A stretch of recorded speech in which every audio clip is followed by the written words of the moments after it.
yang mau kita perhatikan hari ini yang terambil di dalam Perjanjian Baru, yaitu Matius 4 ayat 4. Firman ini sudah sangat sering kita dengarkan, namun hari ini firman ini datang kepada kita. Matius 4 ayat 4. Jikalau sudah ditemukan, kita akan sama-sama membaca firman Tuhan dengan hitungan yang ketiga. 1, 2, 3. Tetapi Yesus menjawab, ada tertulis, manusia hidup bukan dari roti saja, tetapi dari setiap firman yang keluar dari mulutnya Allah. Puji Tuhan. Judul firman Tuhan, pesan Tuhan Yesus. Pesan Tuhan Yesus, di mana Yesus katakan bahwa manusia hidup bukan hanya dari roti, tetapi manusia hidup dari setiap firman yang keluar dari mulut Allah. Itulah sesungguhnya yang dapat menghidupkan saudara dan saya. Nah, Bapak Ibu Saudaraku, meskipun bangsa Israel sudah mengecap kebaikan Tuhan secara luar biasa, namun bangsa Israel masih sulit untuk mengucap syukur. Bangsa Israel banyak mengecap kemurahan Tuhan, banyak mengecap pertolongan Tuhan. Ketika mereka diperbudak, Tuhan mengeluarkan mereka lewat hamba-Nya Musa. Ketika mereka kelaparan, Tuhan mengirim makanan, manna, bahkan daging untuk mencukupi kehidupan mereka. Namun firman Tuhan mencatat bahwa bangsa Israel sangat sulit untuk mengucap syukur. Pandangan mereka hanya terarah pada roti atau berkat atau perkara-perkara lainnya. Nah, saudaraku yang dikasih Tuhan, pertanyaan bagi kita, pernahkah kita semua tidak pernah mengecap kebaikan Tuhan? Saya kira semua kita sudah mengecap kebaikan Tuhan. Haleluya. Sungguh banyak, teramat banyak kebaikan Tuhan yang saudara kecap, yang saya kecap, yang kita kecap selama kita berjalan bersama-sama dengan Tuhan di air-air sana.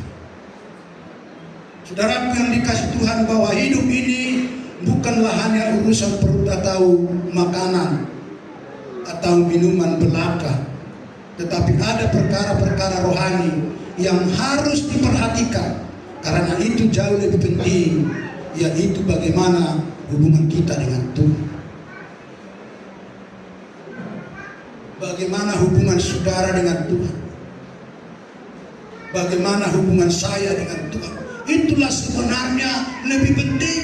Sehingga Tuhan katakan bahwa firman dapat menghidupkan. Ketika saudara dan saya ada hubungan yang lebih penting kepada Tuhan, itulah sesungguhnya menghubung kehidupan kita. Itulah sesungguhnya memberikan kita semangat. Itulah sesungguhnya memberikan kekuatan apapun yang terjadi di dalam setiap kehidupan kita.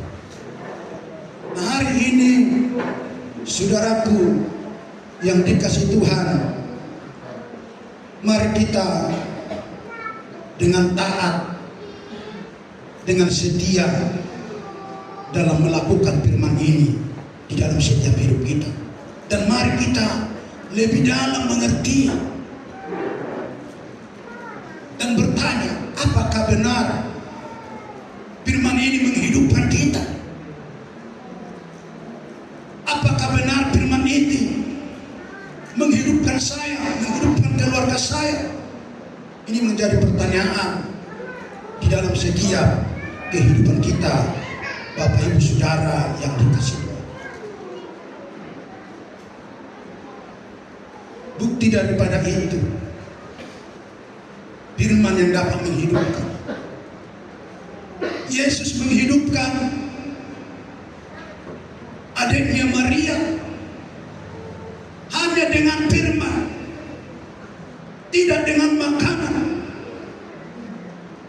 Jadi oleh karena itu, agar kita tetap hidup, gembira, happy, harus tetap ada firman yang menghidupkan kita, yang memberikan makanan rohani kita, sehingga kita mampu berjalan untuk menghadapi segala banyak hal, pencobaan, ujian yang mungkin silih berganti ada datang bagi kita pribadi pun, keluarga lepas keluarga, saudara-saudaraku yang dikasihi. Bahwa dikatakan firman ini yang diucapkan Tuhan Yesus saat dia dicobai di padang gurun. Maka ini membawa kita pemahaman yang saudaraku, yang mendasar tentang hakikat kita sebagai manusia. Yang paling mendasar sebagai hakikat kita sebagai manusia harus firman ini yang membuat kita hidup, saudaraku, dapat berjalan di air-air sana. Selain dari firman ini, saudaraku, maka kita tidak akan mampu, maka kita tidak akan kuat. Maka oleh karena itu, hari ini firman ini, Yesus, saudara yang dikasih Tuhan, yang sedang dicobai ini adalah dapat mengalahkan tipu daya iblis, dapat mengalahkan yaitu serangan-serangan iblis waktu terjadi di gurun pasir, saudara sekarang di gurun, saudaraku. Maka perlu, saudaraku yang dikasih Tuhan, sebagaimana Tuhan memakai firman ini untuk mengalahkan iblis, mengalahkan setan, mengalahkan sakit penyakit, mengalahkan perkara besar. Sedemikian juga saudara dan saya harus memakai firman ini untuk kita mampu mengalahkan segala masalah persoalan yang terjadi di dalam setiap kehidupan kita di akhir sana. Maka oleh karena itu, agar kita hidup, teruslah kita pakai firman Tuhan ini, saudaraku. Sebab Yesus dengan tegas mengatakan bahwa kehidupan manusia tidak hanya bergantung pada, saudaraku, makanan atau minuman atau pemenuhan kebutuhan jasmani seperti makanan, seperti minuman, tetapi terutama pada hubungan yang intim kepada Tuhan, yaitu lewat firman-Nya kita berhubungan kepada Tuhan. Maka percayalah, saudara dan saya akan hidup berjalan bersama Yesus di tengah-tengah dunia yang penuh dosa dan kejahatan ini. Saudaraku, firman ini ketika kita sudah baca tadi dikatakan, tetapi Yesus menjawab, ada tertulis manusia hidup bukan dari roti saja, tetapi dari setiap firman yang keluar dari mulut Allah. Dari ayat ini ada dua hal yang penting yang dapat kita renungkan dalam kita berjalan di tahun 2025, saudaraku. Yang pertama adalah kebutuhan rohani yang mendalam. Ini yang pertama, bahwa kebutuhan rohani inilah yang paling mendalam atau yang paling mendasar dalam setiap kehidupan kita. Dan itulah bedanya saudara dan saya sudah dipilih Tuhan, dipanggil Tuhan, diselamatkan Tuhan, ditebus Tuhan, supaya kita sungguh-sungguh bahwa kebutuhan rohanilah kebutuhan kita yang mendasar dalam kita berjalan di tengah dunia. Kita tahu, saudaraku, manusia adalah makhluk spiritual. Kita memiliki kerinduan yang mendalam atau kerinduan yang mendasar kepada firman Allah, kepada perkataan Allah yang dapat menghidupkan, yang dapat menciptakan, yang dapat memulihkan, yang dapat menemukan. Maka oleh karena itu, Bapak Ibu Saudaraku, hari ini ajaran Yesus itu, pesan Yesus ini perlu kita renungkan dengan sungguh-sungguh di dalam setiap kehidupan kita, akan makna, tujuan, hubungan yang mendalam dengan Tuhan. Apa makna kita dengan Tuhan Yesus? Apa tujuan kita dengan Tuhan Yesus? Harus kita lebih mendalam lagi, saudaraku, di dalam tahun 2025 ini, supaya kita semakin dewasa rohani, semakin mengerti lebih dalam lagi rancangan Tuhan, keinginan Tuhan, tujuan Tuhan memanggil saudara, memanggil saya sebagai anak-anaknya yang berhak nanti mewarisi di dalam kerajaan surga. Saudaraku yang dikasih Tuhan, roti memang penting untuk kelangsungan fisik kita. Namun jiwa kita merindukan yang lebih dalam dari sekedar roti. Roti memang penting kelangsungan hidup kita. Namun saudara-saudaraku, firman Allah yang dapat menghidupkan itu, saudaraku, lebih penting daripada roti, saudara. Maka firman Allah yang keluar dari mulut Allah adalah makanan rohani saudara, makanan rohani saya. Itulah yang menegarkan rohani kita yang paling dalam ini. Itulah yang menguatkan rohani kita yang paling dalam ini. Itulah yang menghidupkan rohani kita yang paling dalam ini. Tanpa firman itu, rohani kita akan menjadi kerdil, akan menjadi kurus, akan tidak berdaya, akan letih lesu, dan tidak ada semangat baru, saudaraku. Tapi ketika firman itu setiap waktu, setiap saat saudara dan saya konsumsi, saudara dan saya makan, saudara dan saya terima, itu akan membuat saya dan saudara semakin kuat, semakin bersemangat, semakin bergembira untuk dapat berjalan bersama-sama dengan Tuhan di tengah-tengah dunia yang penuh dosa dan kejahatan ini. Maka melalui firman-Nya Allah menuntun kita untuk mengalahkan segala tantangan. Hanya melalui firman ini menuntun saudara, menuntun saya mengalahkan segala tantangan. Tahun 2025 tantangan memang akan banyak.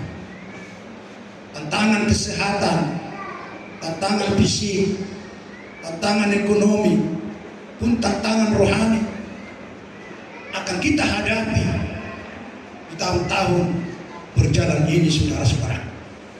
Namun ketika kita memiliki firman, maka inilah yang menuntun kita untuk mengalahkan segala tantangan apapun ini.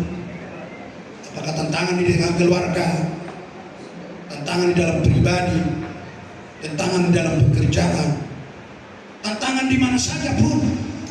Ketika kita memiliki dan menerima dan memakan, meminum firman ini setiap hari, percayalah, saudara akan mengalami kemenangan demi kemenangan setiap saat. Puji Tuhan. Dan yang kedua yang perlu kita perhatikan, pesan Tuhan ini, kekuatan dalam pencobaan. Kekuatan dalam pencobaan. Ketika kita menghadapi berbagai pencobaan, hidup dalam menjalani hidup ini, firman Allah adalah senjata yang ampuh. Selain daripada itu tidak ada. Firman Allah yang ampuh, firman Allah yang luar biasa, firman Allah yang berkuasa, firman Allah yang berdaulat untuk menghadapi berbagai pencobaan hidup ini. Apapun pencobaan kita, saudaraku, ketika firman ini ada dalam hidup kita, saudaraku. Ini yang mampu. Sakit, firman Allah mampu. Kekurangan, firman Allah mampu. Ketika bangsa Israel tidak ada makanan, hanya firman Allah menguatkan dengan beberapa roti dan beberapa ikan. Maka lewat firman itu, di sana akan terjadi mukjizat yang sangat luar biasa bagi setiap orang yang mendengarkan firman itu, saudara. Yesus saat itu mengendapkan firman, lalu dia menengadah ke dalam, ke atas, ke bawah surga. Maka terjadilah mukjizat luar biasa firman ini, sehingga mereka makan dengan kenyang. Bahkan lebih daripada itu, mereka terima 12 bangkus. Dan ini, saudaraku, akan terjadi bagi saudara, bagi saya, bagi kita, umat-umat Tuhan yang selalu mengandalkan, mempergunakan firman setiap kehidupan kita. Ada masalah, mari kita pergunakan firman. Jangan kita pakai hanya pikiran kita, hanya akal kita.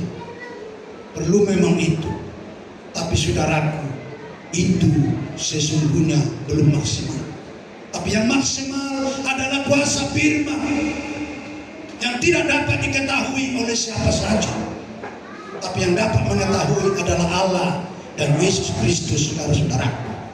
Maka ketika itu kita pakai, saya pakai, saudara pakai, percayalah, hidup kita akan berjalan dengan baik, dengan tenang, dengan damai, dan dapat mengalahkan setiap tantangan, setiap persoalan, setiap masalah, setiap pergumulan saudara-saudaraku yang dikasih Tuhan. Sebab dikatakan firman ini senjata yang ampuh untuk mengalahkan godaan dalam mempertahankan iman kita.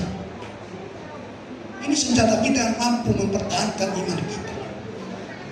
Kenapa kita sering kalah? Kenapa kita sering gundah gulana? Kenapa kita sering takut? Lalu iman kita lemah karena kita tidak memakai firman ini. Tapi ketika kita memikir firman ini, saudaraku, maka inilah yang dapat mempertahankan iman kita terus mampu dan kuat di dalam menghadapi apapun yang terjadi di dalam setiap kehidupan kita, saudara-saudaraku yang dikasih Tuhan.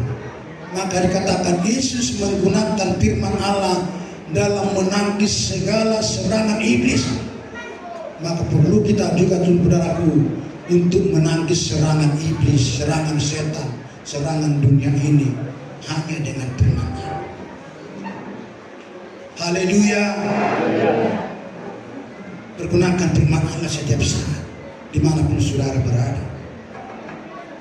Sebab firman ini dikatakan adalah mampu mengajar bagi setiap orang, mampu menyatakan kesalahan-kesalahan. Maka ketika firman itu mampu menyatakan kesalahan, maka kita tidak selalu menganggap kita yang benar, menganggap kita yang mampu, menganggap kita yang hebat. Tapi firman itu mengoreksi kita, dan kita pakai dia, lalu dia katakan, dia tegur saya, dia tegur saudara, dia nasihati saudara, dia nasihati saya. Kamu ini sudah berada di dalam level yang salah. Lalu kita mengerti, oh benar, saya ini sudah salah. Artinya saudaraku, orang yang menyadari dia salah, dia adalah kata sekarang move on. Tapi orang yang tidak menyadari, tidak selalu menganggap benar, tidak menyadari bahwa dia salah, bahwa dia tidak benar, bahwa dia berdosa. Artinya saudaraku, bahwa kita adalah manusia lemah, menyadari bahwa kita adalah berdosa, menyadari bahwa kita ada sebagaimana ada, tidak lain tidak bukan oleh karena telah ditebus Yesus, telah ditebus Tuhan, telah diselamatkan oleh Yesus dengan darahnya yang begitu mahal, yang tak terhingga, saudaraku yang dikasih Tuhan. Hari ini saudara yang dikasih Tuhan, oleh sebab itu apapun kondisi kita sekarang ini, apapun hidup kita, dalam ketaatan kita, dan bersyukurlah senantiasa kepada Tuhan. Haleluya. Bersyukur senantiasa kepada Tuhan. Ada kita sedang pencobaan, ada kita sedang ujian, apa lewat istri, lewat suami, lewat anak. Bersyukur senantiasa kepada Tuhan, sebab Tuhan melakukan yang terbaik bagi setiap kehidupan kita, saudaraku. Firman-Nya banyak menjelaskan kepada kita bahwa Tuhan turut bekerja untuk mendatangkan kebaikan bagi saudara dan bagi saya. Dan kalau Tuhan turut mendatangkan kebaikan, sekalipun kita ada mengalami persoalan, masalah, pergumulan, percayalah bahwa di balik itu sebenarnya ada yang terindah yang Tuhan berikan bagi kehidupan kita kelak nanti, yang luar biasa bagi saudara dan bagi saya. Haleluya. Nah, saudaraku yang dikasihi Tuhan, untuk kita tetap, saudaraku, memiliki kekuatan, dan untuk kita tetap, saudaraku, kebutuhan rohani kita, maka perlu kita, saudaraku, menunak hati kita. Mari kita sunat hati kita ini, yang paling dalam ini. Firman Tuhan katakan, kita lihat ini di dalam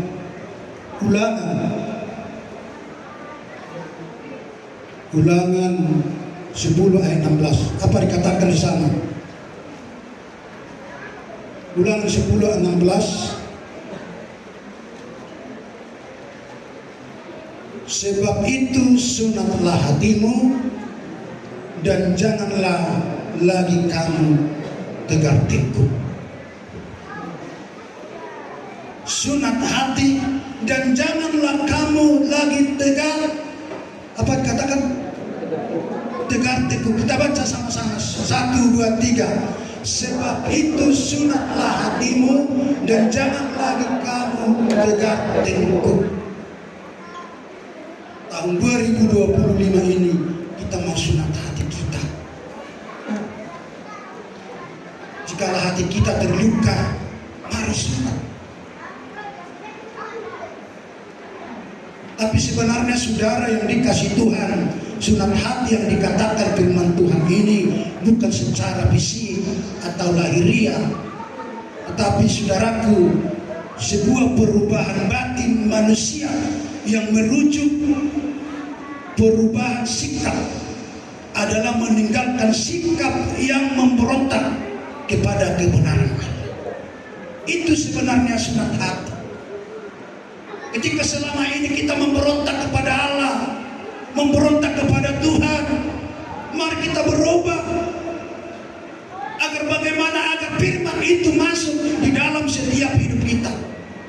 Mustahil ketika saya memberontak, saudara memberontak, kita memberontak.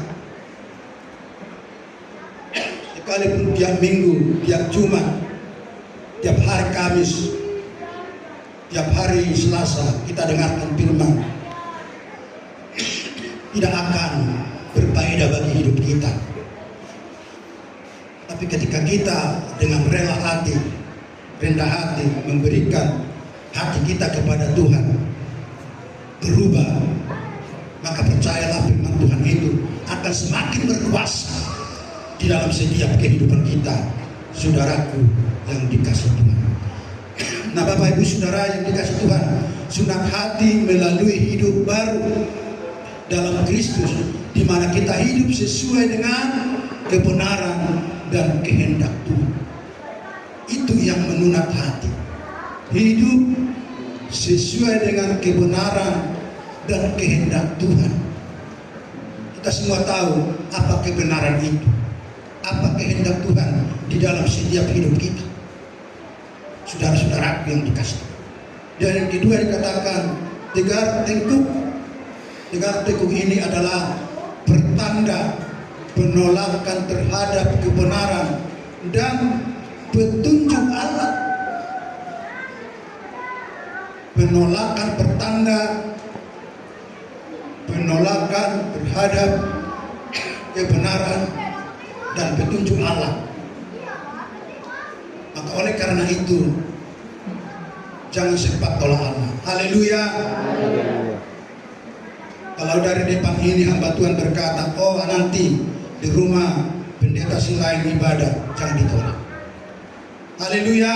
Sebab kenapa saudaraku, ketika kita di rumah kita ada firman Allah, di rumah kita akan ada mukjizat, di tempat kita akan ada kuasa, di tempat kita akan ada berkat, dan di tempat kita akan ada sukacita yang luar biasa yang Tuhan berikan.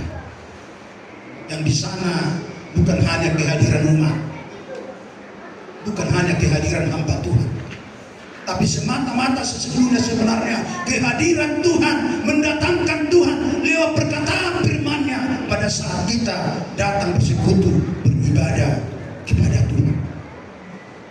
Nah, hari ini saudaraku yang dikasihi Tuhan, oleh karena itu mulai hari ini sunat hatimu, dengan kata lain berubah, datang kepada Tuhan, merendah kepada Tuhan, maka Tuhan akan berikan yang terbaik bagi kita. Maka di antara kita yang tidak pernah mengecap kebaikan itu, akan Tuhan berikan, tambahkan secara luar biasa dalam setiap hidup kita. Oleh karena itu, firman Tuhan yang sesingkat ini mari kita renungkan dan kita minta kepada Roh Kudus biar itu memberikan kita mengerti dan mampu menelah kebenaran firman ini dalam hidup kita. Dan kita minta kepada Tuhan, Dia sang pemilik firman, supaya firman-Nya itu sungguh-sungguh dinyatakan dalam setiap hidup kita.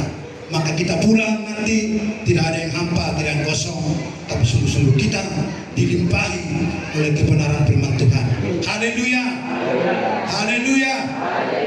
Amin. Mari kita